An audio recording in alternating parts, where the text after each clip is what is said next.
शाम ढलते ही हवाओं में एक खास सी खनक घुल गई थी। हवाएं कुछ कह रही थी, शायद किसी तूफान की आहट थी वो। घर में रौनक थी, सब कुछ सज चुका था।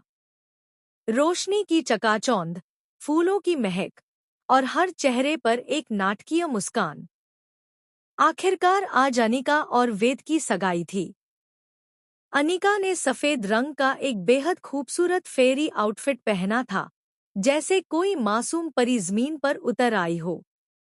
लेकिन क्या ये सफेदी वाकई उसके दिल का रंग था, या इस मासूम लिबास के पीछे कोई गहरा अंधेरा छिपा था?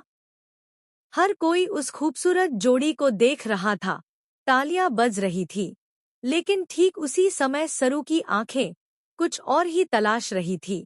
जवाब, सबूत और एक मौका, सच को सबके सामने लाने का। राज जो दीवारों के पीछे छिपा था। कुछ घंटों पहले ही सरू ने वो सुना था जिसे अनसुना करना उसके बस में नहीं था। एक फ्लैट की दीवारों के पीछे अनिका की आवाज गूंज रही थी, तेज, गुस्से से भरी हुई। वह एक कॉलेज स्टूडेंट से बात कर रही थी, उसी स्टूडेंट से जिसे हाल ही में कॉलेज से निकाल दिया गया था। सरू को सब समझ में आ गया था। अनिका ही वो चेहरा थी जो पर्दे के पीछे से सबको ब्लैकमेल कर रही थी। सरू को वो पेन ड्राइव मिल गई थी, जिसमें अनिका की सच्चाई कैद थी। अब सरू का दिल धड़क नहीं रहा था, वो लावा बन चुका था। उसने तय कर लिया था, अनिका का पर्दाफाश अब बस कुछ ही पलों की बात थी। लेकिन क्या इतना आसान होगा? सरू जानती थी कि अनिका चालाक है।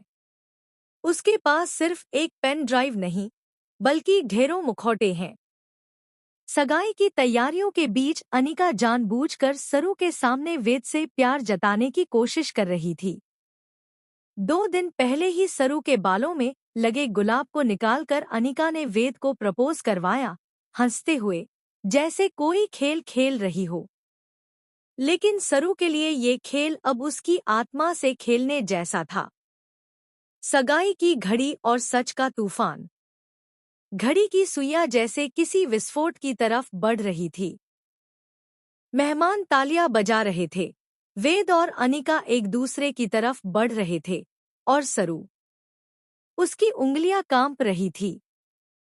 हाथ में वो पेन ड्राइव थी, जो सच्चाई की चाबी थी।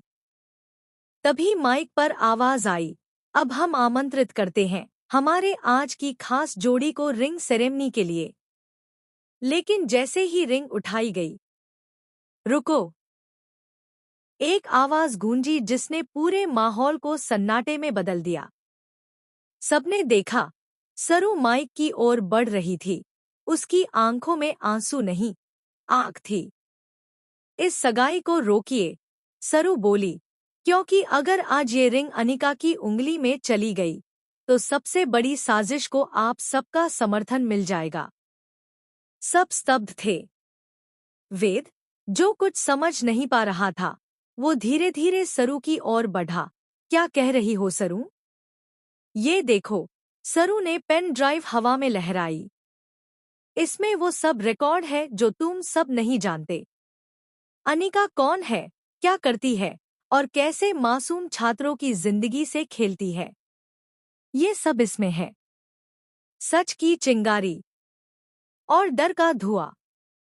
अनिका का चेहरा सफेद से राख की तरह हो गया था। उसकी मुस्कान गायब थी।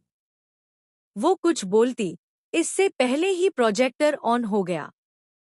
वीडियो में साफ दिख रहा था, अनिका एक स्टूडेंट को धमका रही थी, ब्लैकमेल कर रही थी। पूरा हॉल अब चुप था, बस वीडियो की आवाज गूंज रही थी। अगर तुमने मुंह खोला, तो मैं तुम्हें बर्बाद कर दूंगी। तुम्हारे करियर को खत्म कर दूंगी। अनिका की आवाज थी वो। वेद की आंखें भर आईं। उसने रिंग नीचे गिरा दी। वो अब चुप नहीं रह सकता था। अनिका, क्या ये सच है? उसकी आवाज कांप रही थी। अनिका अब